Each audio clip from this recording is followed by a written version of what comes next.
Hi, welcome to Off Script. I'm Zach Lewis. And I'm Dr. Draper. Today on the show, Eddington. Ari Aster's new features here. Very divisive, all right? Some say it's about both sides. Some say it's about neither side. So it's a truly modern COVID Western set in the late half of 2020 starring Joaquin Phoenix and Pedro Pascal. Very excited to talk about Eddington. Stick around for the review. We got to talk about Heads of State, a new Amazon Prime comedy. It came out earlier this month, I think, starring John Cena and Idris Elba as the Prime Minister of the UK and the president, respectively, who are butting heads with each other when Air Force One goes down over a jungle and the two of them have to get a bunch of guns and have a big shootout and do this goofy buddy comedy thing. It's from the director of Nobody. It's on Amazon Prime. Excited to talk about it. We need to talk about a couple new trailers coming out. Luca Guadagnino's got a new feature I want to talk about. We got a new trailer for a new teaser for an Osgood Perkins joint, right? Director of Longlegs. He's got something coming. I want to talk about this idea of private cinemas, all right? We saw this earlier, this thing from one of the Alamo Drafthouse founders has got this whole new startup. Cinemas you can rent for just you and your friends, all right? But cheaper than like a big theater. We'll talk about it. This is taking me way too long. We're going to get to the news. Our first story this week, we've got the casting for a live-action Legend of Zelda movie. Dun dun dun dun, right? From Nintendo and Universal. Who's it going to be, Andy? Is it going to be... Who do people say we're going to be Link-and-Zelda? Hunter Schafer and Hunter Schafer. There's this great picture of her. Yeah, I don't...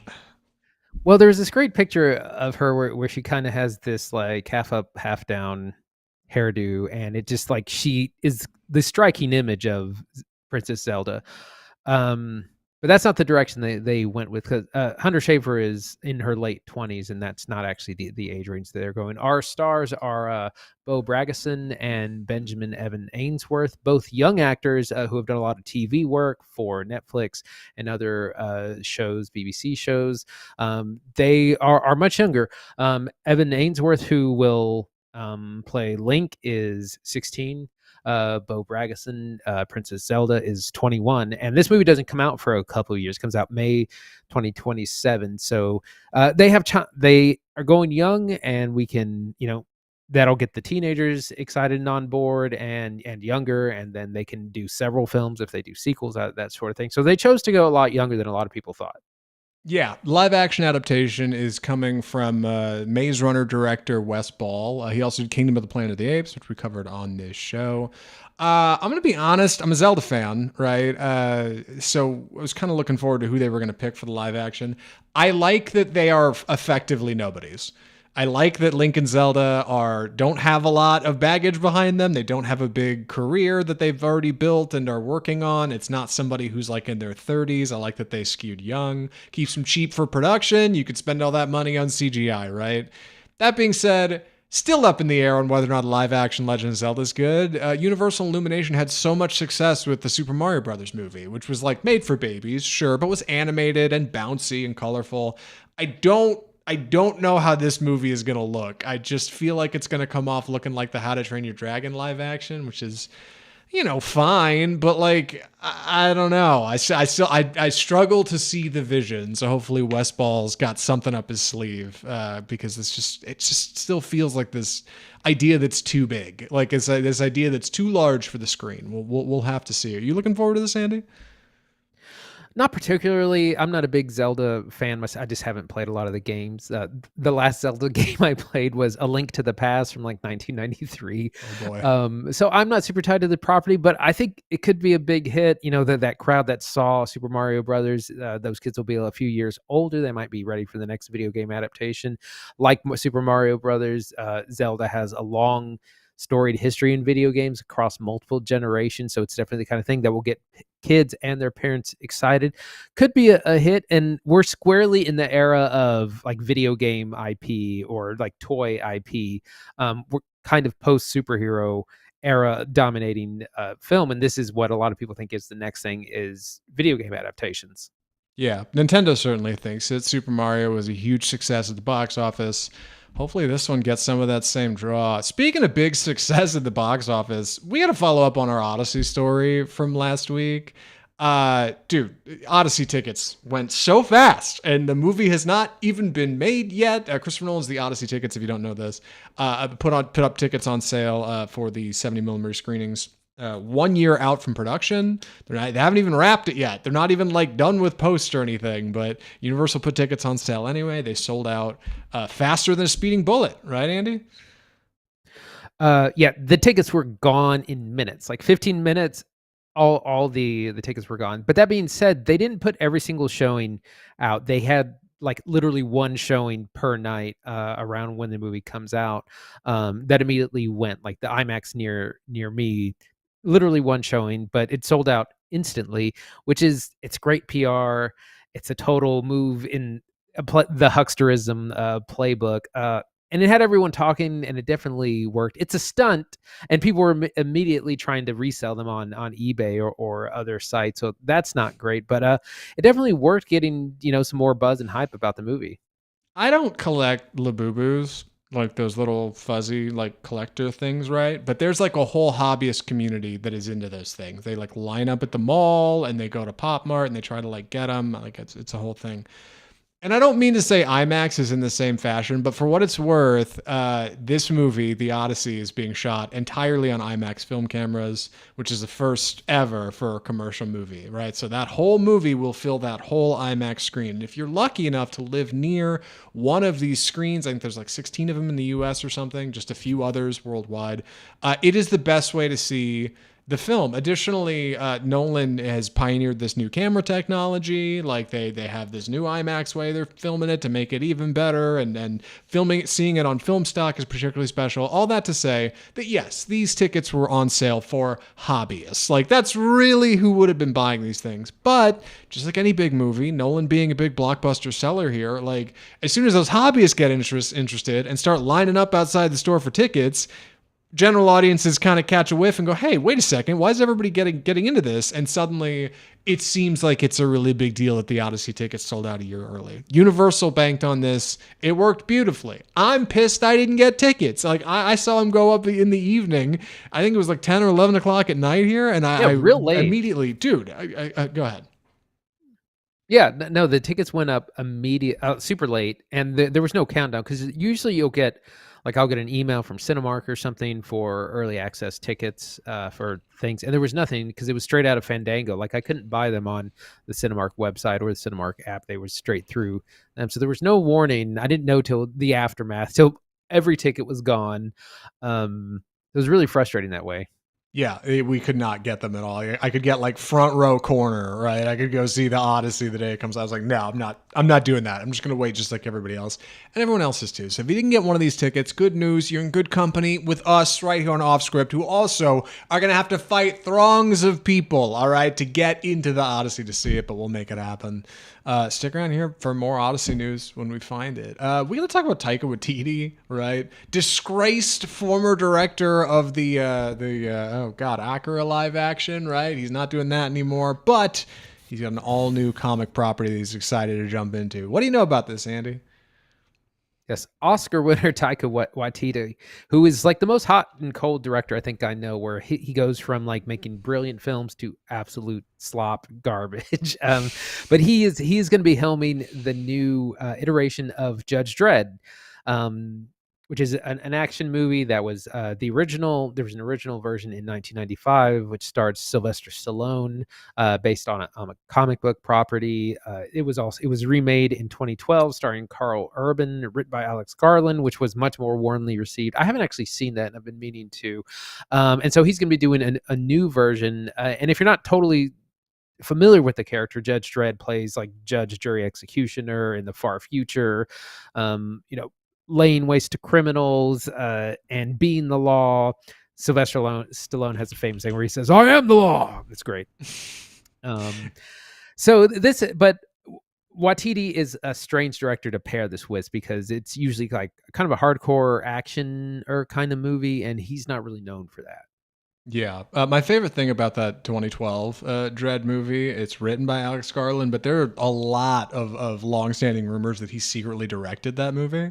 It's actually directed by a guy named Pete Travis, who's done a couple of films, notably A Vantage Point, starring Matthew Fox from Lost. But there's a lot of rumors in the background that Garland was basically doing everything. I have no evidence if that's true. If you're a Pete Travis fan, sorry. Please write into the show. Tell me I'm wrong. Mail at OscarFilmReview.com. I'd love to learn more. But for what it's worth, that 2012 Dredd movie is really good and a lot of fun. I've watched it a few times, and I'll still throw it on like late at night on Amazon Prime or something. I think it's floating over there. I'm the same as Andy with Taika Waititi. Super hot, super cold. His first few movies I was really into. His last couple I've missed. Thor Ragnarok was a big, hold on. Thor Ragnarok was the good one. Thor Love and Thunder was the miss, right? That was like God, we stayed too long. So we'll see. I am personally, I'm a big fan of Akira or Akira, wherever you say it, the 1980s anime. I'm glad he's not doing a live action version of that. I don't know if anybody should do a live action version of that, but yeah. Also, that movie's coming back to theaters soon for the 40th or something. I think they're showing it in IMAX. If you haven't seen it, would recommend. That movie rips in theaters. Andy and I saw it in theaters for a Fathom event a couple years ago, I think, right? Yeah, we did. Always a great watch. I was going to say it's going to be interesting who they cast as Judge Dredd. Like we've said before, we've had Sylvester Stallone, Carl Urban, these kind of like strong, hard, chiseled jaw kind of people. So who would you cast now? I think is going to be an interesting question. Someone in like between 30 and 40.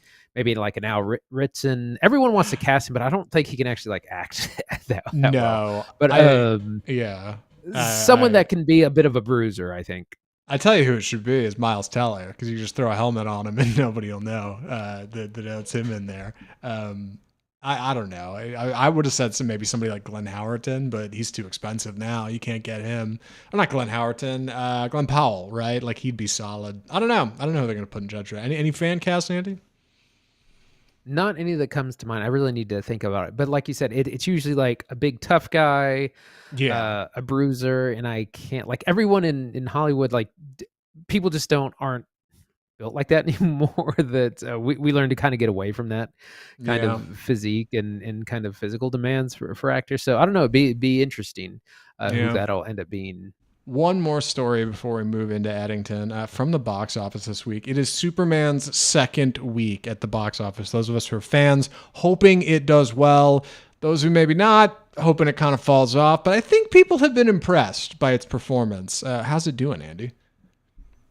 Superman flew past 400 million globally, worldwide this past weekend, 57 million domestic. It's doing pretty well. It's hard to compare, and a lot of people have been hating on it and saying it's not making near enough money as it should be, comparing it to 2013's Man of Steel or even 2008's Iron Man, because this is the start of a new universe. But it's a win for Warner Brothers. The DC brand has been in the toilet for about 5 years. They haven't had a successful movie in a while, and this is a huge PR win. Everyone's loving Superman. Everyone's talking about it, really loving the movie. It is not doing well internationally. Most American films just do not do well in Asia anymore. It used to be the Chinese market would save you. Now, no more. They got good at making their own movies. It's not doing well in Europe either, and I keep telling people it's like sports. You can't compare eras. In 2013, comic book movies were on a super high.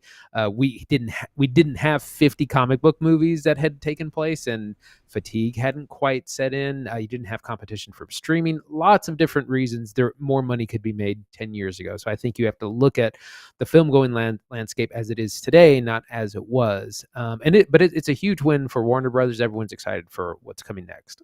Yeah, we covered Superman last week on the show. You should absolutely go back and check out the review. But for the quick line, we both really enjoyed it. It's a great time. Would recommend.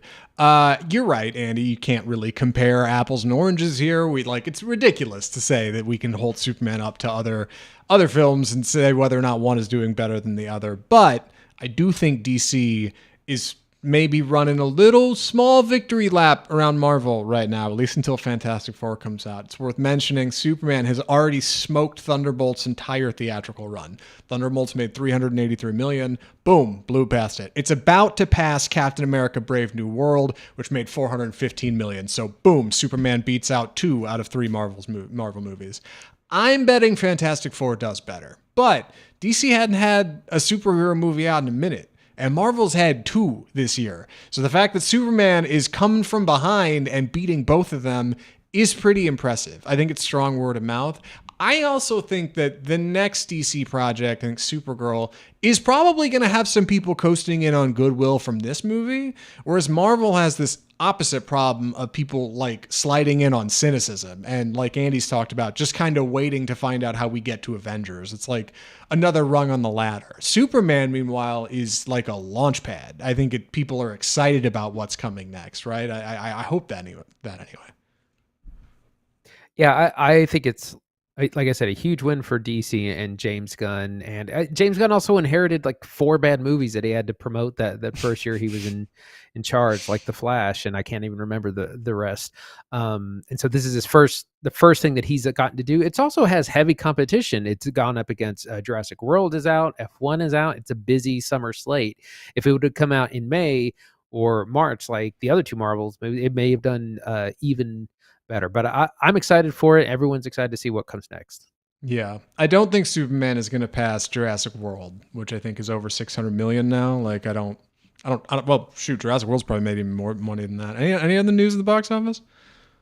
Yes, just to round out the box office, Jurassic World Rebirth came in second with 23 million, nearly 650 million globally, so it's still a big hit.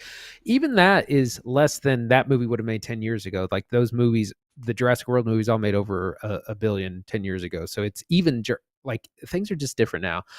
In third came I Know What You Did Last Summer, the reboot/remake of that property. A little low, 13 million domestic, 24 million globally. Smurfs, same thing, a little bit just kind of mad, 11 million domestic, 36 million global. F1 continues to do well with it also crossed 460 million globally. It's continued to have legs. And then Eddington, which we're going to talk about here in a second, 4.6 million, which is less than A24 was hoping to make. They were hoping to get closer to 10. But it's a weird movie in the middle of a busy summer.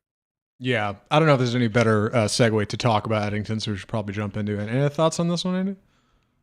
I'm ready. All right, well, let's get down to it. I'm going to be taking the summer on this one, so please excuse any odd delivery here. It's an odd feature, but I'm looking forward to talking about it. The movie is Eddington. So, it's May 2020 in Eddington, New Mexico, effectively a ghost town where all residents are staying inside and quarantined because of COVID-19. You guys remember that? Coronavirus, when we were all staying inside during the pandemic.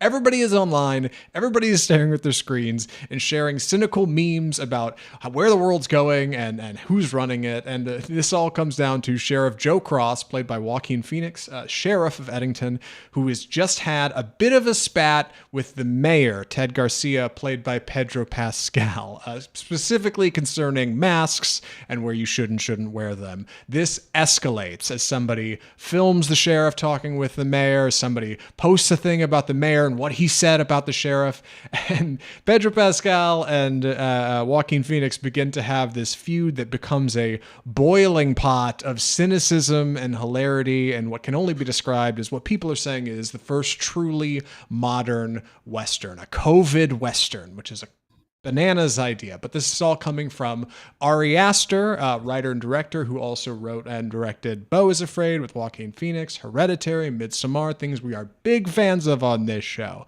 Very much so. Some of us have even got ink for it, all right? So we're very much looking forward to talking about this very oddly shaped film called Eddington. It is 2.5 hours long. It is a haul, all right? And it's not doing that good at the box office, but it's coming from A24. We're very excited to talk about it. Andy, what did you think of Eddington? So I didn't know what to think initially. I had to sit with it. And initially I was like, I'm not sure if I like this movie or not. But the more I've thought about it, it's really grown on me. It's given me a lot to think about. And I think it actually might be kind of brilliant. But it's definitely challenging material. It kind of rubs our noses at a time we don't really want to revisit for a number of reasons, not just the shared trauma of the pandemic, of the divisive nature of kind of both sides politically.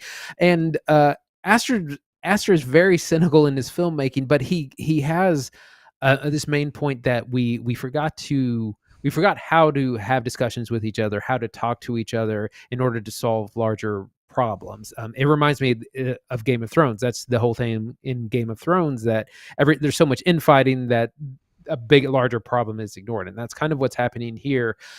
Sheriff Joe is worried about. Well, the mayor is worried about reelection. Sheriff Joe is worried about his reputation amongst the community, and their feud means that they're ignoring larger things. There is a homeless man in the movie, homeless problem that no one really wants to address. He kind of just it shows up and is annoying, and everyone is worried about different things and has their own interest in mind, and they're ignoring very real problems. So I think it's in the end it's kind of brilliant. Yeah, Eddington is so much about the setting, right? Which is why it's appropriately titled, like, not only in New Mexico, but late 2020. Like, we all remember, every adult going to see Eddington lived through this time, like, and recalls this odd friction that the whole world had, where you couldn't go into work and you weren't supposed to go to restaurants and you couldn't go outside and everything was closed off and you'd better wear a mask. And some people are like, well, I can't breathe in them. And the memes and how we dunked on one another and we got excited when like Animal Crossing came out on the Nintendo because it was something to do. Like how we all just got so wound up, right? Like in this place that we were in on the internet. And Aster cites this as exactly where Eddington comes from. He was on Twitter in 2020. He remembers all this. Like he just wanted to depict kind of like the world he felt like he was seeing. And it's weird now, and it's cynical now to revisit because we're now years past that. And Eddington often feels so directly on the nose for all of us that lived through it.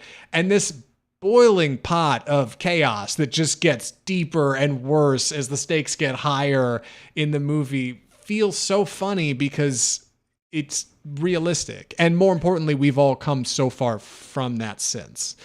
Eddington is like a fictionalized, smaller version of so many towns in America. And I have taken a lot of road trips, big road trip fan. I feel like I've driven through 36 Eddingtons in the United States, like just ghost towns where like windows are broken out and nobody's coming outside and everything's quiet. And that is used as this perfect foil for Ari Aster to have these showdowns in a ghost town right out of a Western, right? Where like two people are coming out and debating one another. And it's almost like they're going to get their guns out, but instead of guns, you've got phones. And instead of like pulling and drawing on somebody, you're going to film it and put it on live, like, and people are going to see it and judge it later out of context. And somebody's comment about a mask or a goofy pandemic restriction can suddenly be turned into, you're an enemy of the state and you're a bad guy, and vice versa. Protests can be turned into terrorism. Like the way perspective can create this crazy friction between one another and this breakdown in communication. Our Aster script is brilliant. He's very funny. Sorry, Andy, you should take this a minute. No, I think one of the things that's brilliant, what kicks off, they're already feuding at the beginning, but what escalates it is Sheriff Joe Cross, Joaquin Phoenix's character.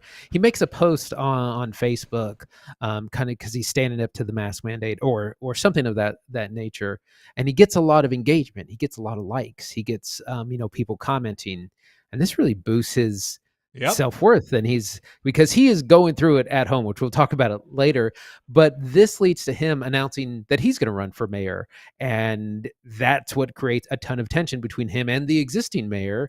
And like Zach was saying, there's several parts where big social media posts are what kind of propel the narrative forward in good ways and bad, but it's a real interesting look at how social media is a big part of this. One thing that will make a lot of people uncomfortable is they bring up the BLM protests of 2020 and the death of George Floyd. And initially, this is something happening elsewhere, happening in Minnesota, happening elsewhere in big cities. And eventually, this protest movement makes its way to Eddington, and you start seeing small protests out on their deserted streets with like 13 people. And what's really funny and uncomfortable is that these are all led by white people. There's particularly a young white girl who is the leader, and a couple of her peers, boys that we meet, they get involved as well, but they get involved because she's into the social justice, not necessarily because it's like, well, if the girl I like is doing this, so I'm going to do it too. So they start showing up to the protests, and it's real uncomfortable. It's real just kind of rubbing your nose in the way a lot of things, not just that movement, but the way a lot of movements and a lot of things get co-opted by the wrong people for the wrong reasons. Yeah, there's a ton of screens in this movie. Lots of screen time, right? Phones, televisions, live casts, Facebook, Twitter, YouTube, TikTok. Like you see a lot of these apps, iPhones, right? Like it's very practical and it makes the world feel very grounded. And also gives you a lot of avenue to talk about politics, right? Sheriff Joe Cross is a bit more right leaning.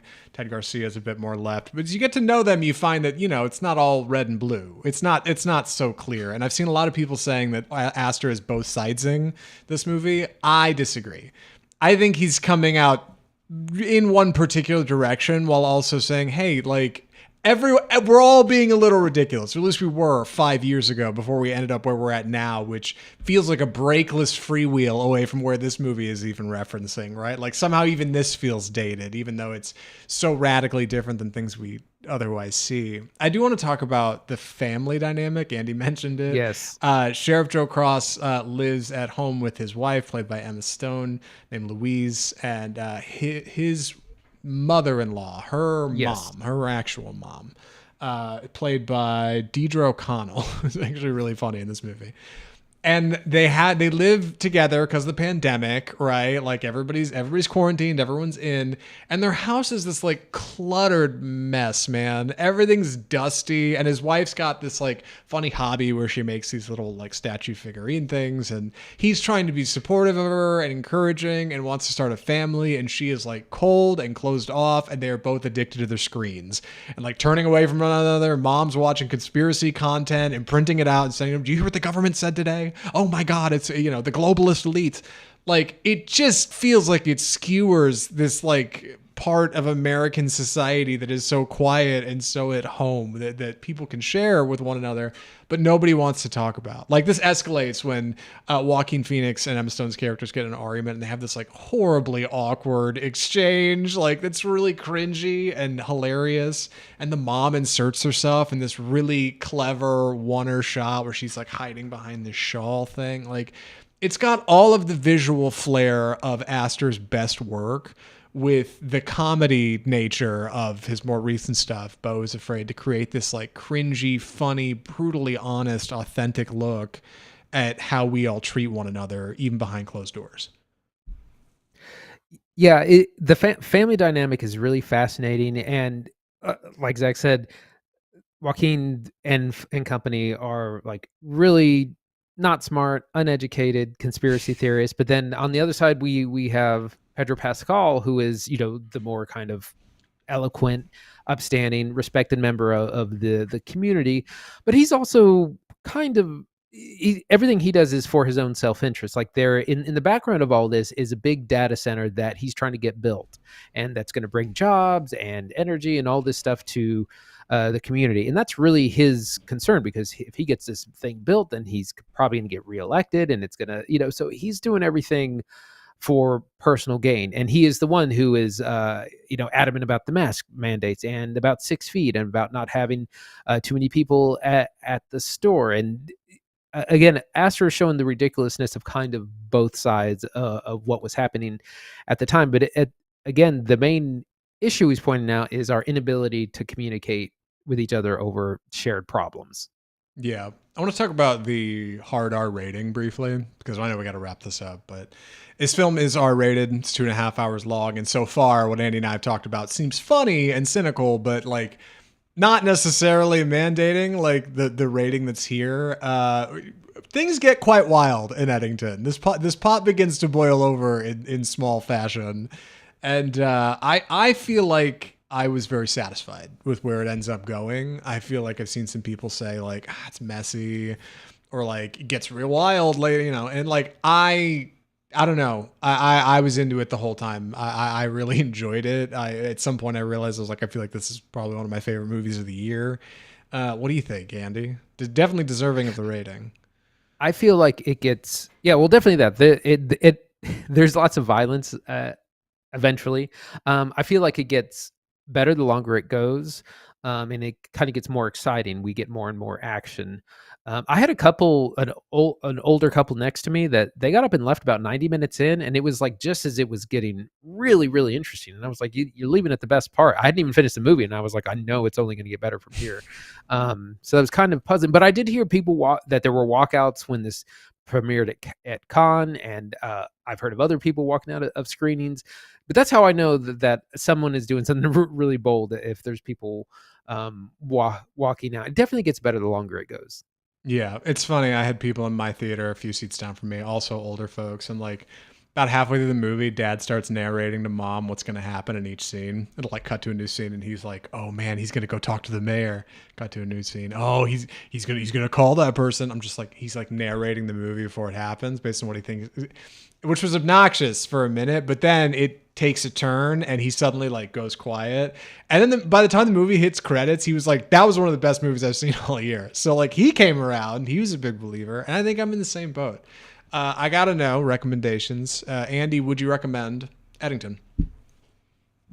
I think I would, with some caveats, just the content warning. It is about a very kind of traumatic time in American history, the COVID pandemic of May 2020, everything involved with that, health-wise, politically, socially, lots going on. But it's a comedy. There's lots of a black comedy at that, but there's lots of laugh out loud moments. We get incredible performances from Joaquin Phoenix, largely, who is the main character. Pedro Pascal is more in a supporting role, as is everyone else. It's really the story of Joe Cross. So I would recommend it if you're intrigued by what we've said today, knowing that it covers some difficult topics.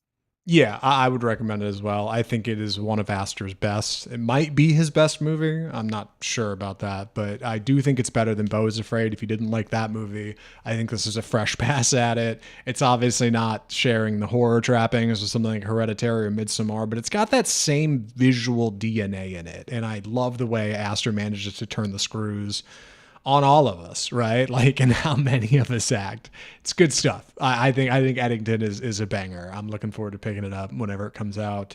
Yeah, that's Eddington. We got to talk about some trailers. All right, we got 4 hot trailers to talk about. Andy, what do we call this segment? It's time for the trailer part. So I think I'm taking the first one, right? Yeah, I've got the trailer for Luca Guadagnino's After the Hunt. This is Guadagnino's new picture following Challengers. And God, what else did he put out? Queer, right? Yeah, with Daniel Craig that we covered on the show. Yeah, After the Hunt is an odd tale of drama and deception, starring Julia Roberts, Michael Stuhlbarg, let's see, who am I thinking of here? Andrew Garfield, former Spider-Man, and Ayo Edebiri. Julia Roberts plays an older, wealthy woman who appears to be married to Michael Stuhlbarg.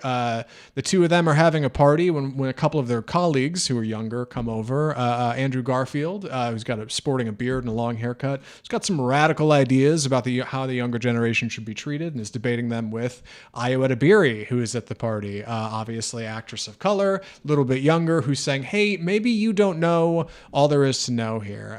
The two of them have kind of a loose friendship between Julia Roberts' character, but otherwise not a lot going on until Ayo Edebiri accuses Andrew Garfield of something rather heinous at a party behind closed doors. And suddenly there's an immediate accusation followed by him saying, I didn't do it. It's a she said, he said, who's telling the truth. That is the drama of After the Hunt. It's an interesting looking picture. Obviously, we're Guadagnino fans here, so I'm curious to see. Andy, what do you think? So this is an intriguing. I feel like this trope or this story setup has been done quite a bit, and if it weren't for the cast and particularly the director Luca Guadagnino, I would not be super interested in it because I feel like the setup is done a lot. But it's kind of troubling because I feel like we should be able to come up with more conflicts for women than sexual assault, which seems to have a lot. Not that it's not an important topic, but it is a who's who cast in an interesting dynamic where you have Julia Roberts is married to Michael Stuhlbarg's character, but she has a very close friendship with Andrew Garfield, maybe a little bit too close. We don't really know. And maybe her friendship with or mentorship of Ayo Edebiri's character is also a little bit too close as well. So there's a lot of kind of conflicting interests. We don't know who's on whose side, and this is we're in a post or in still in a post Me Too world. And so I think it's going to have a lot to say. And that's why I am looking forward to it because of Luca Guadagnino. Otherwise, I would probably not be excited about it. Yeah, I think I might be in the same boat. I think it's going to be well made, but it is a bit of a painful trailer to watch just because you're like, God, it's such a painful subject, man. And like, I don't know. I think it'll be well done. I'm looking forward to watching it, but tough. Tough subject matter. Anyway, what's next? We got the second trailer to Tron Ares, which is the follow-up or third installment of the very long-running Tron series at Disney.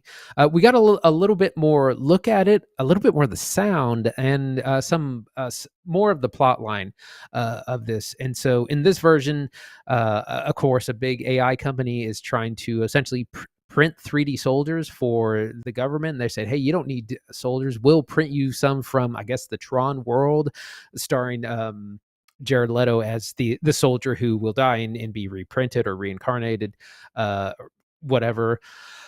That's kind of okay. It's not super exciting, but what is exciting are the visuals and the soundtrack. This looks amazing. It looks like a special effects feast, and it sounds incredible with soundtrack by Nine Inch Nails. People are like, I can't wait to hear the soundtrack. I don't care that Jared Leto's in it. So we'll definitely see this for the show. It's going to be a big October release right around my birthday, actually. So that's probably what I'll see around then. So looks good, sounds good. Not excited about Leto.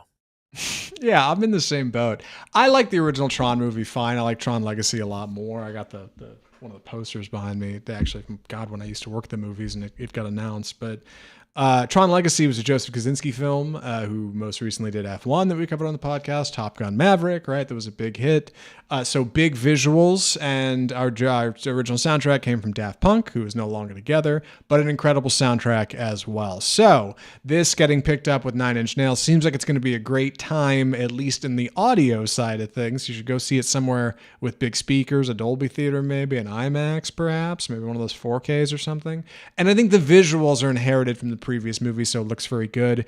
Andy's right, though. Dude, Jared Leto is just not exciting in the casting. I think a lot of people just kind of don't want to deal with him. He's kind of got a funny history. You can look into Jared Leto on your own time, but I'm kind of in the same boat. I'm like, it's kind of, I gotta look at this guy the whole movie. Like, Jared Leto's gonna be all right. He's gonna be our guy. So we'll see. We'll see what comes out of Tron Ares. I'm sure Disney will do. Well, God, I take it back. I'm not sure Disney will do good with it. The last Tron movies haven't done that good, but they keep trying to make it happen anyway. So we'll see when Tron comes out this October. Speaking of October, we're going to talk about the trailer for Mortal Kombat 2. Yeah, Mortal Kombat's getting another movie. You remember when we covered the first film in 2021, right?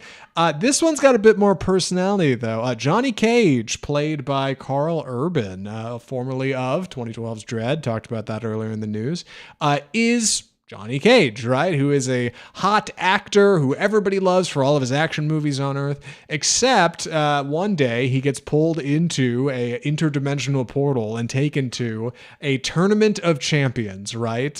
Where only one can survive. Who will be Earth's mightiest hero or the universe's mightiest hero? Well, that all comes down to Mortal Kombat, where Johnny Cage will face off against a host of characters from the video game, right? That's Sonya Blade and the guy with the Goro with the four arms, and you got the cyborg guy. Like you got them all. They're all gonna be Scorpion and Reptile and Sub-Zero. I remember my Mortal Kombat roster. They're all coming back. All right, it's gonna be a blast watching Mortal Kombat 2. Looking forward to this one, mostly because Carl Urban's at the center of it. At least it appears. If this is like a cleverly edited trailer and he's just a side character or something, I'm gonna be pissed. But putting him at the front of that is wise. It gives it an injection of personality and a bit more star power than that 2021 feature had.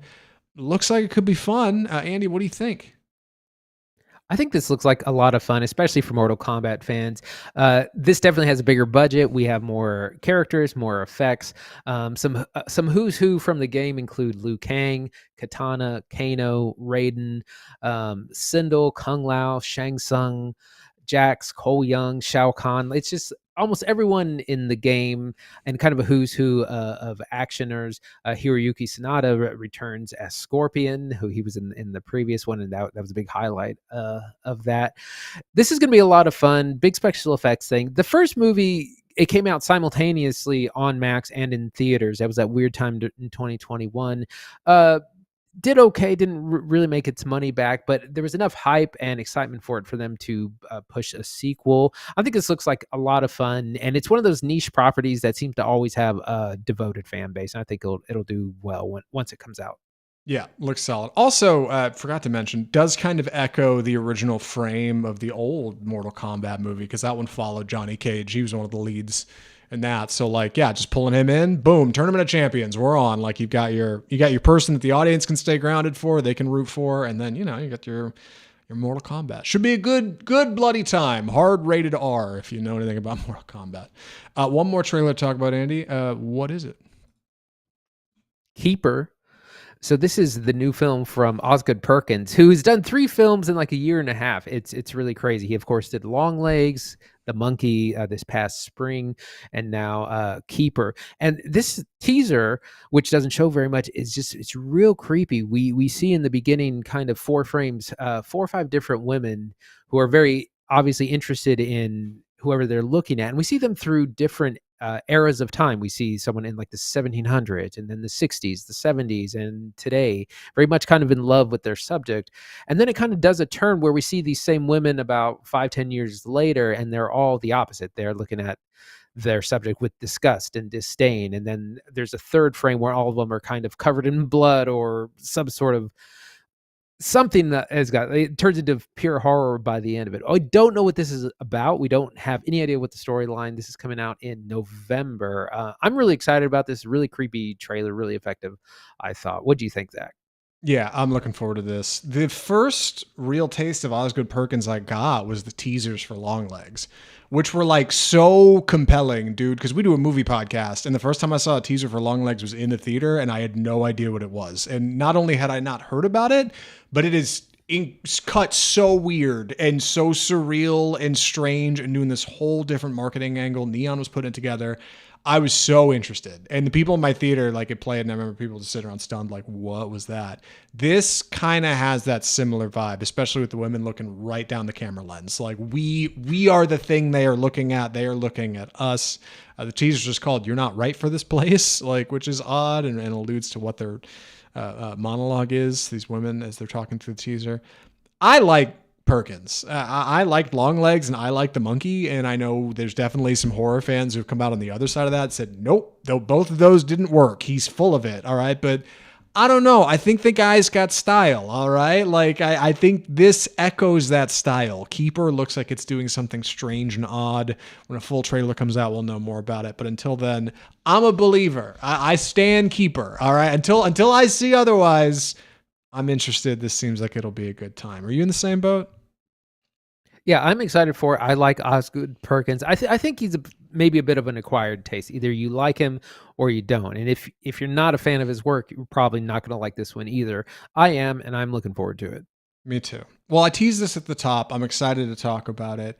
We got to talk about this new cinema thing. A new way to see movies, right? Nobody's done this before, at least as far as we know. Andy, do you mind telling people the title of this segment? I'll take the headline. Shoot. It's time for the death of cinema. Perfect. So Hollywood Reporter had this story earlier this week that I just had to talk about. I thought this was fascinating. Inside the new movie theater concept from the founder of Alamo Drafthouse. Here it is. Private rooms, gourmet meals, and guest attendance. That's right. Have you ever wished you could rent a movie theater for yourself and just your friends, right? Just there's the whole thing. You get the movie and the buttered popcorn, but you don't got to worry about people on their phones. And you got to worry about people talking and texting. None of that's going to be a problem for you when you go to Metro Private Cinema in New York, an intimate, upscale, and very culinary spin on a night out at the movies. This is coming from... what is his name? Tim League, who's an Alamo Drafthouse cinema chain founder. All right. He got out of Alamo Drafthouse. He kind of cooked up this idea in 2016, along with another CEO. The idea that you could create 20 media rooms effectively inside of a theater space. Instead of having 10 screens or 12 screens, you make 20 small screens. You open them up for current screenings and also anything else anybody wants to watch. They got a curated selection of old movies there, stuff like Raiders of the Lost Ark and Jaws. You can go see the new Superman movie, Jurassic World, or if you want to watch something unique, they can get it for you for an extra fee. And of course, they've got food in all of these theaters. They can rent from 4 people all the way up to 20 people. people, so you can get together with just a few friends, or you could have a company party, right? And you get all kinds of good stuff. They got really nice food here, all right? They got stone fruit and a garlic-inspired menu. I'll get down to it here while Andy's filling in details, but you got to book the room, you got to book some food. It's pretty expensive, but the idea is you can just hang out in your own space for 2 or 3 hours and watch whatever the hell you want to watch. A totally new idea in the movie theater space, right, Andy? So Tim Lee came up with this because he has a theater room in kind of his own house, and he said, he would invite people over, and they loved it, and they kind of kept inviting themselves over, like, oh, let's do the Super Bowl at your house, or let's watch the Oscars at your place, that great setup you have. So that's kind of where he got this idea from, but I think it might be a little bit out of touch. When I go to the cinema, I just want 3 things. I want a clear screen, great sound, and for everyone to behave and shut up and not be on their phones. That's all I want in the cinema. I don't need fancy food. I don't need gourmet this and that. I don't need alcohol. I just need a good environment to watch the movie. But that's just me. Maybe there is an audience for this or a market for this. This comes steep at $200 a pop for I guess a group of 2 to 4, and then more, as many as 12. It's going to cost you a pretty penny, but it's going to be kind of like a night out. Maybe do an anniversary or something big like that. Celebrate your birthday. It's not going to be cheap, but it's going to be a time, I guess. I don't know. I feel like this feels a little bit misplaced.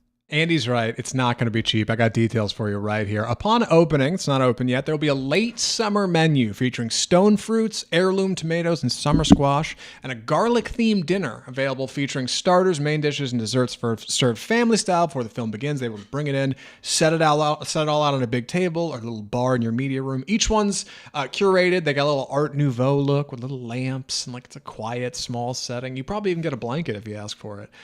They've also created 7 or 8 culinary cinematic adventures a la Alamo Drafthouse, custom made for titles like Superman and Paddington 2 and Goodfellas. So you can say, hey, I'm going to watch Superman and I'll take the Superman flight or whatever, right? They'll bring out the food they've got for that movie all for you, bring it out together. They said... Andy had the numbers. The 4-person theater is $200 for a 4-hour booking. All right, it's $50 a person. The 12-person theater is $600.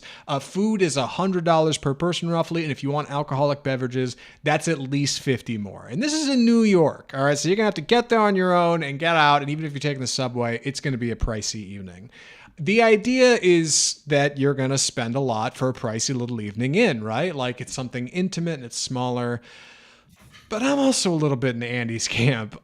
This does not have any mainstream appeal. And the people who are rich enough to want to do this, they're not even going to stick around for the whole movie, right? They'll watch 90 minutes of it and bail. Or they'll go home and watch it in their own private media rooms. I think it's a clever idea. And if something like this opened near an Alamo Drafthouse, I definitely would be interested in checking it out. But the money cost, man, like it just feels like you priced out your movies a little bit. But it does speak a little bit to the boutique nature of where it feels like movies are going, right? People want to buy premium screens and your D-Box experience, so your seat moves, and go see it in ScreenX and 4DX, right? People seem to want a more curated, intimate experience with their film. They want to reach out and touch the screen. So having this, a quiet private room where you can hang out with your friends and laugh and joke and text and talk all you want. I mean, it seems like having that on demand might be that, right? Like I said, there might be an audience for this. It's in the Chelsea neighborhood of New York. Like I said, some people might want this more elite private screening. Maybe it's fun for like one day of the year out. At least that's where I might do this. They definitely need more repeat business than that. It's also interesting. The movies they're going to offer are, of course, new releases, things like Jurassic World and Superman, but they're also going to have a library of older things that you can pick from or have them get even. So if you want to watch Star Wars or Goodfellas or Heat, like we did the other week, you can curate the experience a little bit more, which I think is fun. But one of the reasons I love going to the movies, and I see so many, is because it's kind of a cheap hobby, and this takes that part out of it. Yeah, it is. And honestly, like I like that the hook of it, the Metro private cinema, right? Every movie in theaters on demand. Like, it's good. Like at the top, that sounds real great. It's almost like Movie Pass, right? That energy of like any movie you want, you can have. Like, you can go see whatever you like. Private cinema, it's right there in the title. We'll see. Alamo Drafthouse has like 45 locations in the United States. We'll see if we get any more than one, if it even works out of Chelsea. Like, gonna have to. I can't imagine what their overhead costs, but maybe it'll work. Maybe Tim Lee will pull a rabbit out of a hat here. Anyway, we got to talk about one more movie on the podcast before we wrap up this week. Andy's going to be taking the summary on this one. Very much looking forward to hearing what he has to say about it. Andy, please take it away. Heads of State. So this is the latest action comedy from Amazon Prime, starring Idris Elba and John Cena as the President of the United States, played by John Cena, former actor, action star turned politics and president, and Idris Elba as Sam Clark, the British Prime Minister. They meet for the first time, not really getting along. They're upset one didn't endorse the other for the election. They try to bury the hatchet and try to present a unified front to the people. When they board Air Force One, they are attacked mid-flight on the plane by people undercover on the plane, and also by fighter jets, which is kind of crazy. The plane explodes, but they survive. They jump off with parachutes, land behind enemy lines, and have to work there together and work their way back through the safety. Meanwhile, there's political things going off in the Oval Office. We have a spy MI6 character played by Priyanka Chopra's Jonas, who's also involved with that, and she eventually meets up, and the three of them kind of work together to survive, and there's lots of action and uncover a conspiracy of who tried to take them out. It's all right. That's our synopsis. Zach, what'd you think? So I think there's a lot of talent behind Heads of State. It's coming from Nobody director Ilya Naishuller, I think is how you pronounce his name. Also directed Hardcore Henry, a first-person action movie, if you remember that one. And it's got a big cast of some pretty good people. I know you already mentioned Idris Elba, John Cena, Priyanka Chopra Jonas. You also got Patty Considine, Carla Gugino, Stephen Root, Jack Quaid, Sarah Niles, Sharlto Copley makes an appearance in this film, probably because he was in a lot of Hardcore Henry with Ilya. So pretty good. That's 9 big names at the top that could all be in their own television shows or movies or doing their own thing. They've all come here along with a bunch of other people to make Heads of State, Amazon Prime buddy comedy. I think this is better than many of the Amazon Prime buddy comedies. This is better than Jackpot that we watched for the show, starring John Cena and Awkwafina. I think this is better than that Identity movie we watched not long ago. God, what is the name of that movie? I can't. Not Identity. They're Orlando Bloom and Jesus, I can't remember the name. It's so forgettable. Nick Mohammed's in it. Orlando Bloom's in it. We talked about this 2 weeks ago on the damn podcast. I'm gonna kill the whole review talking about this. I'm looking it up. I don't care. Gotta move on. Gotta bail. Nah, I'm not bailing. I'm not on this one. Anyway, I am bailing on this one. Anyway, it's better than most of their forgettable movies. But also it feels like it is a lesser version of like James Gunn's Suicide Squad, where Idris Elba and John Cena originally faced off as two people in the jungle on different missions and having to do this action thing. Obviously, they're playing different characters there. Idris Elba's playing Deadshot and Cena's playing Peacemaker, and they got a whole team around them. But that's what this feels like, especially when they're like walking through the jungle, bloodied and arguing. It's like, I've seen this before, and Gunn did it better. I do think it's better than most streaming fare, for sure, if you're looking for like a direct streaming comedy. But this one just does not. It's too long, and it ends up just not really keeping you interested in the turns. You end up getting your phone out. It's a second screen joint.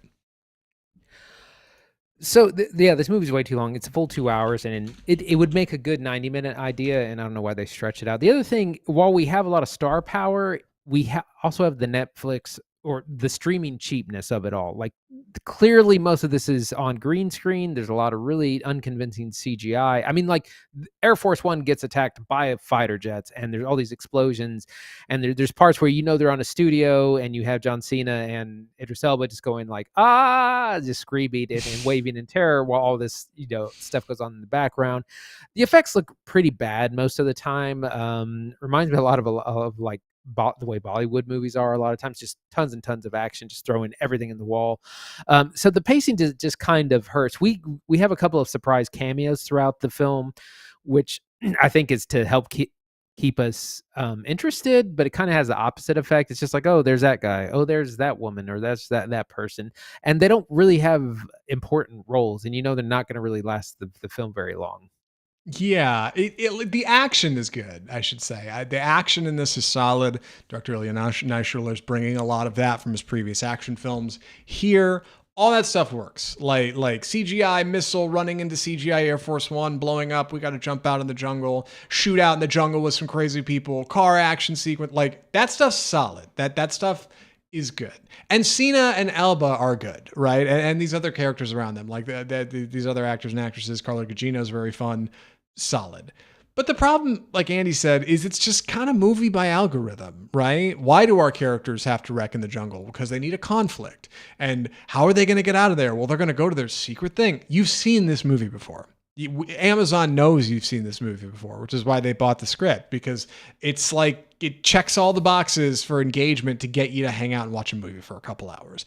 And it's better than most at doing that. By the way, that Orlando Bloom movie I forgot about, Deep Cover is the name of it. It's Deep Cover, yes. It's fine. The review's up on the channel. I think I said in the thumbnail, it's fine.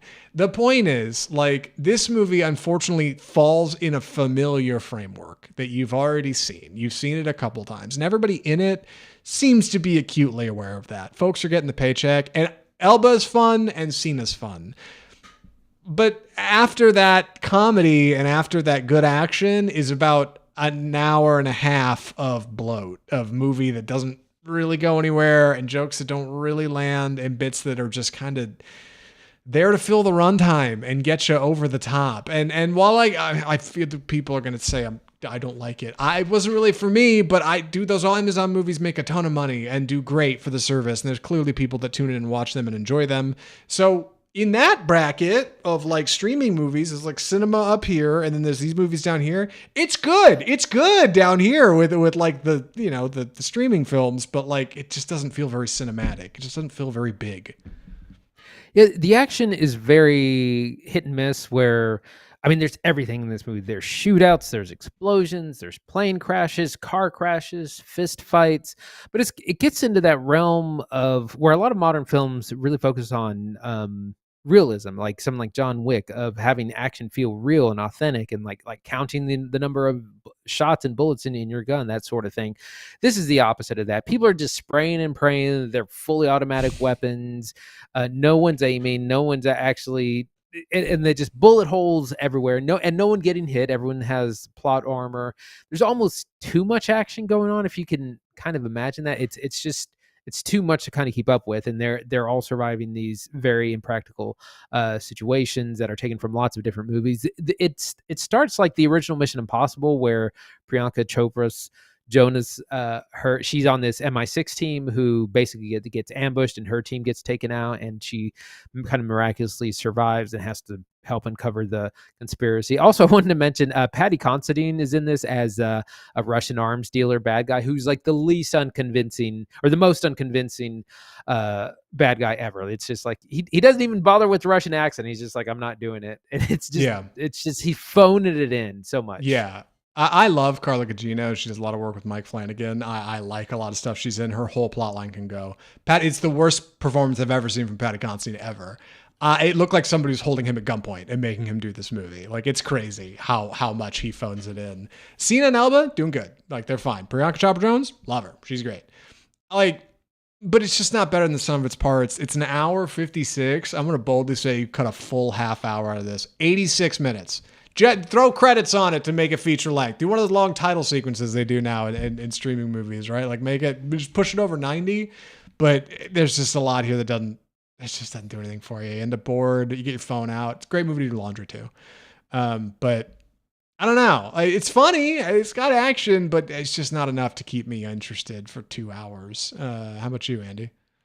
It's definitely, it's a decent concept. Like, this concept reworked and refined and polished would work. You could put it in theaters. You do the buddy comedy thing, you do the action thing, you do the conspiracy thing. You just polish it all so much better than it's done, and it'll work. But it's just so thrown together. And like I said, our stars are clearly not on set or not in their environment. There's a part where a train is leaving, like going away from us, the audience, and you can tell that Cena and Elba are not on that train at all. They're on a green screen, and the train has been shot separately and is just kind of exiting. It looks so fake, and there's so much of that in there.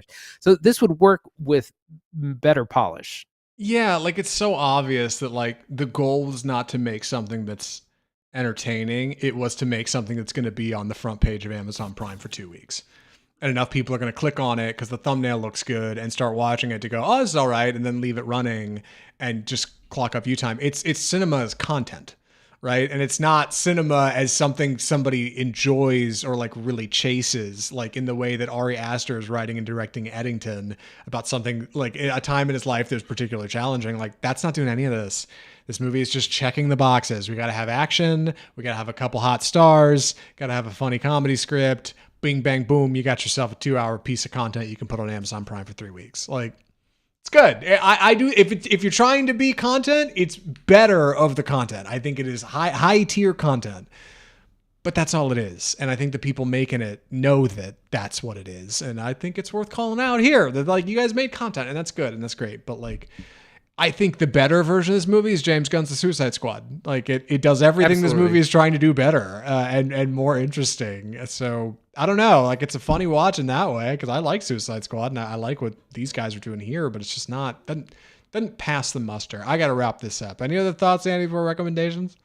I feel like the streamers do this every summer, or basically around the holidays, both in the summer and like Christmas, New Year's. They put out some sort of action slop where it's like the Old Guard 2, or last year's was it Joyride or the lottery one with John Cena and Aquafina? Jackpot, yeah. Jackpot, thank you. Where they just put on something that they get you stars, they get them on screen.